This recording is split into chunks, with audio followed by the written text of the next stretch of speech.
ایک دفعہ مغل بادشاہ دربار میں بیٹھا ہوا تھا۔ تمام وزیر اور درباری دربار میں موجود تھے۔ مغل بادشاہ نے اچانک اپنے ایک وزیر کو حکم دیا اور کہا کہ آج میرا دل خوش ہے کیونکہ مجھے خبر ملی ہے کہ اب ہماری سلطنت کا تمام نظام پوری طرح ہمارے قابو میں آ چکا ہے۔ تمام لوگ اپنی اپنی ذمہ داریاں پوری طرح پوری کر رہے ہیں اور ہماری رعایا ہم سے بہت خوش ہے۔ مجھے اس بات کی خوشی ہے کہ میں اپنی رعایا کے سامنے سرخرو ہوں۔ یہ سن کر مغل بادشاہ نے اپنے ایک وزیر کو اپنے پاس بلایا اور کہا کہ جا کر پوری سلطنت میں اعلان کروا دو کہ ہر جو غریب آدمی ہے وہ آ کر ہمارے محل میں ہمارے دربار میں میرے سامنے حاضر ہو۔ ہر غریب کی ایک خواہش ضرور پوری کی جائے گی۔ وہ جو مانگنا چاہے گا اس کو ملے گا۔ مغل بادشاہوں کی طرح اس کی رعایا بھی اس کی طرح خوددار اور ایماندار اور سخی تھی۔ جو بھی غریب دربار میں آیا مغل بادشاہ نے اس کی خواہش پوری کی۔ لیکن یہاں بات حیرانی تھی، جو بھی فریادی مغل بادشاہ کے دربار میں حاضر ہوتا وہ صرف اپنی ضرورت کی چیز مانگتا، نہ کہ اپنے دل میں بہت بڑی لالچ لے کر آتا۔ مغل بادشاہ بڑا خوش ہوا کہ میری رعایا اتنی خوددار ہے، جو بھی آتا ہے صرف اپنی ضرورت کی چیز مانگتا ہے اور واپس چلا جاتا ہے۔ کسی بھی غریب نے ہیرے جواہرات کا لالچ نہیں کیا۔ بادشاہ حیران ہوا اور کہا اگر وہ چاہیں تو مجھ سے ہیرے جواہرات مانگ سکتے ہیں، لیکن کسی نے بھی ایسی چیز کا ذکر نہیں کیا۔ یہ سب اس طرح چلتا رہا اور کئی دنوں تک مغل بادشاہ دربار میں تشریف لاتا تو تمام غریب آدمی باری باری دربار میں حاضر ہوتے اور اپنی ایک خواہش بتاتے اور مغل بادشاہ ان کی خواہشوں کو پورا کر دیتا۔ ایک دفعہ بادشاہ دربار میں بیٹھا ہوا تھا کہ ایک غریب آدمی بادشاہ کے سامنے حاضر ہوا۔ تمام درباری یہ سارا منظر دیکھ رہے تھے۔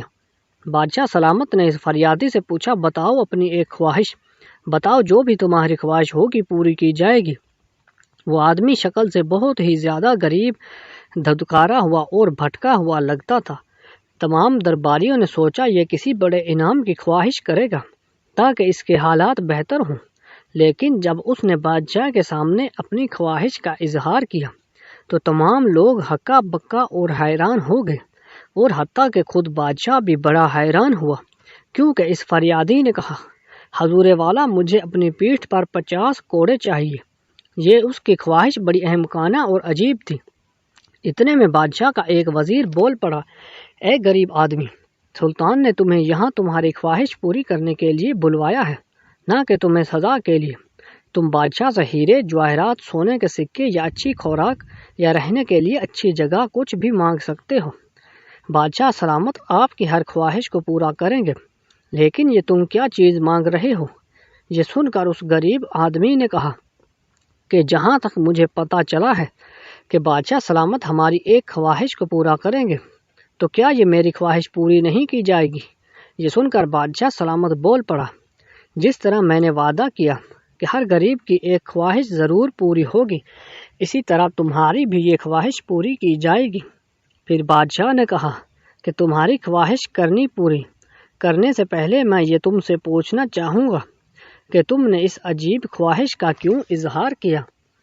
تو جب اس نے جواب دیا تو سن کر تمام درباری اور بادشاہ بھی بڑا حیران و پریشان ہو گیا، کیونکہ اس نے کہا بادشاہ سلامت جب میں محل کے دروازے پر پہنچا تو محل کے دروازے پر موجود سنتری نے مجھ سے مطالبہ کیا کہ اگر تو مجھے بادشاہ کی سے لیے ہوئے انعام کا آدھا حصہ مجھے دے دو تبھی میں تمہیں اندر جانے کی اجازت دوں گا، ورنہ تم واپس چلے جاؤ۔ اور اسی وجہ سے میں نے 50 کوڑوں کا مطالبہ کیا تاکہ آدھے کوڑی سنتری کے حصے میں آ جائیں اور اسے اپنے کیے کی سزا ملے۔ یہ سن کر بادشاہ سلامت نے فوری حکم دیا کہ اس سنتری کو میرے سامنے حاضر کیا جائے۔ جب وہ سنتری بادشاہ سلامت کے سامنے حاضر ہوا تو بادشاہ نے پوچھا کہ تم تو اپنی ذمہ داری اچھی طرح سے نبھا رہے ہو، اور تم سے خوش ہو کر اس فریادی نے کہا کہ مجھے جو بھی انعام ملے گا میں اس کا آدھا حصہ محل کے دروازے پر موجود سنتری کو دوں گا۔ یہ سن کر وہ سنتری بڑا خوش ہوا اور کہا حضور میں اس فریادی کا شکر گزار رہوں گا۔ یہ سن کر پھر بادشاہ نے کہا کہ سنتری تم نے یہ تو نہیں پوچھا کہ اس فریادی نے مجھ سے کون سا انعام مانگا ہے؟ تو سنتری نے کہا حضور نہیں، مجھے نہیں پتا، آپ ہی بتا دیجئے کہ اس کو آپ کون سا انعام دینے والے ہیں۔ تو بادشاہ نے کہا، اس نے مجھ سے 50 کوڑوں کا مطالبہ کیا ہے اور میں اس کی خواہش ضرور پوری کروں گا، تو کیا تم اس کی آدھا انعام لینے کے لیے تیار ہو؟ یہ سنتے ہی سنتری اسی وقت بادشاہ کے سامنے گر پڑا اور کہا، حضور مجھے معاف کر دیجئے، مجھے نہیں پتا تھا کہ یہ احمق آدمی آپ سے اس عجیب و غریب خواہش کا مطالبہ کرے گا۔ یہ سن کر بادشاہ نے اس سنتری کو کہا، نہیں، ایسا نہیں ہو سکتا، بلکہ میں تمہیں اس فریادی کا آدھا انعام دینے کی بجائے پورے کا پورا انعام دینا چاہتا ہوں۔ پھر سلطان نے سپاہیوں کو حکم دیا کہ جاؤ، اس کو لے جاؤ اور اس کو زندان میں بند کر کے اس کو فریادی کا پورا حصہ دے دو۔ وہ سنتری چیختا چلاتا رہا، لیکن سپاہی اس کو گھسیٹتے ہوئے زندان میں لے گئے اور اس کو فریادی کا پورا حصہ دے دیا۔ اب بادشاہ سلامت بڑا حیران پریشان ہوا کہ میں بہت خوش تھا کہ میری رعایا مجھ سے بہت خوش ہے اور میری سلطنت، میری بادشاہت ہمارے بالکل قابو میں ہے، لیکن میرے ملک میں بے ایمانی اور رشوت اتنی زیادہ ہو چکی ہے کہ وہ محل کے دروازے تک آ گئی۔ پھر بادشاہ نے حکم دیا کہ آج سے اس فریادی کو میرے دربار کا حصہ بنایا جاتا ہے، کیونکہ اس کی وجہ سے مجھے پتہ چلا کہ میری بادشاہت، میری سلطنت کا حال کیسا ہے۔ اس کی وجہ سے ایک مجرم کو اس کی سزا ملی اور مجھے بھی پتہ چل گیا کہ میری بادشاہت کس طرح میرے قابو میں ہے۔ یہ سن کر ایک حاسد وزیر نے کہا، حضور والا، بے شک اس نے بڑی عقل مندی سے اس مجرم کو اس کے کیے کی سزا دلوائی، لیکن اس کا اتنا بڑا انعام تو نہیں بنتا، اس کو آپ چند سکے دے کر بھی تو رخصت کر سکتے ہیں۔ یہ سن کر بادشاہ نے کہا، نہیں وزیر، نہیں، یہ اس انعام کا حقدار ہے اور مجھے پتا ہے یہ بہت ہی عقل مند انسان ہے، یہ ہمارے بہت کام آئے گا اور یہ ہمارے دربار کی بہت خدمت کرے گا۔ وزیر نے کہا، حضور میری رائے کے مطابق اس کا اتنا بڑا انعام نہیں بنتا۔ تو پھر بادشاہ نے کہا کہ اگر تمہیں لگتا ہے کہ یہ اتنا عقل مند نہیں ہے، یہ ہمارے دربار کا حصہ بننے کے لائق نہیں، تو تم اسے کوئی بھی سوال پوچھ لو، اگر یہ اس کا مناسب جواب نہ دے سکا تو میں اسے یہاں سے خالی ہاتھ لوٹا دوں گا، لیکن اگر اس نے تمہارے سوال کا جواب دے دیا تو پھر تم کیا کرو گے؟ تو اس نے کہا، حضور میں اس کو چاند کے 2 ماہ تک اس کو حضور آداب کے لہجے میں دربار میں پکاروں گا۔ بادشاہ نے کہا، ٹھیک ہے۔ پھر بادشاہ نے حکم دیا کہ تم اسے اپنا سوال کرو۔ وزیر نے کہا، بادشاہ سلامت، میرا سوال بڑا مشکل ہے اور مجھے یقین ہے کہ یہ میرے سوال کا جواب نہیں دے سکے گا۔ بادشاہ نے کہا کہ تم اس سے سوال پوچھو، اگر یہ سوال کا جواب نہ دے سکا تو تم نے جیسا کہا ہے میں ویسا ہی کروں گا۔ وزیر نے کہا کہ اے نوجوان، تم بتاؤ اس وقت میرے ذہن میں کیا چل رہا ہے، اس وقت میں کیا سوچ رہا ہوں۔ یہ سن کر بادشاہ سلامت اور تمام درباری بڑے حیران ہوئے اور سوچنے لگے کہ اتنے بڑے مشکل سوال یہ نوجوان کیسے دے گا، کیونکہ کسی دوسرے کو کیسے پتہ چلے گا کہ کس کے دماغ میں کیا چل رہا ہے۔ یہ پتہ لگانا تو مشکل ہی نہیں بلکہ ناممکن ہے۔ سارے دربار میں سناٹا چھا گیا، تمام لوگوں کا مرکز اس نوجوان کے اوپر تھا کہ اب یہ سوال کا جواب کیسے دے گا۔ تھوڑی دیر کے بعد وزیر نے اس نوجوان کی طرف دیکھا تو وہ نوجوان مسکرانے لگا۔ وزیر بڑا حیران و پریشان ہوا کہ یہ مسکرا کیوں رہا ہے، کیا اسے میرے سوال کا جواب مل گیا؟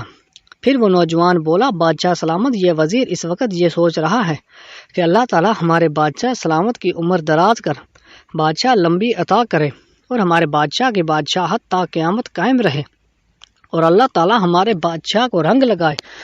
یہ سن کر بادشاہ بڑا خوش ہوا اور کہا، وزیر کیا یہ نوجوان سچ ہی کہہ رہا ہے؟ یہ سوچ کر وزیر دل ہی دل میں بڑا حیران پریشان ہوا کہ میں تو اس وقت یہ نہیں سوچ رہا تھا، میں تو یہ سوچ رہا تھا کہ یہ نوجوان اب میرے سوال کا جواب نہیں دے سکے گا اور میں اسے دھکے دے کر محل سے نکالوں گا، لیکن وہ اس بات کا اظہار بادشاہ سلامت کے سامنے تو نہیں کر سکتا تھا۔ وزیر اس نوجوان کی عقل مندی سے بڑا غصہ ہوا، لیکن اب وہ کیا کر سکتا تھا۔ اس نے بادشاہ سلامت کے سامنے مسکراتے ہوئے کہا، حضور میں آپ کے بارے میں ہی سوچ رہا تھا اور میں آپ کو ہمیشہ دل سے دعائیں دیتا ہوں۔ یہ سن کر بادشاہ سلامت نے کہا کہ اب سے یہ صرف ہمارے دربار کا حصہ نہیں ہوگا بلکہ یہ میرے مالیات کا بھی وزیر مقرر کیا جاتا ہے، کیونکہ مجھے پتہ ہے کہ اس سے بہتر خزانے کو اچھی طرح کوئی نہیں سنبھال سکتا۔ اور اس طرح اس نوجوان نے اپنی عقل مندی سے نہ صرف اس مجرم کو پکڑوایا جس نے محل کے اندر داخل ہونے کی رشوت لی، بلکہ اپنی عقل مندی سے اس وزیر سے بھی اعلیٰ عہدہ لے لیا اور بادشاہ کی خدمت کرنے لگا۔ دوستو، عقل سے انسان نہ صرف چاند پر پہنچ سکتا ہے بلکہ بڑی بڑی فتوحات حاصل کر سکتا ہے، لیکن ضرورت اس بات کی ہے کہ اپنی عقل کو صحیح استعمال کون کرتا ہے۔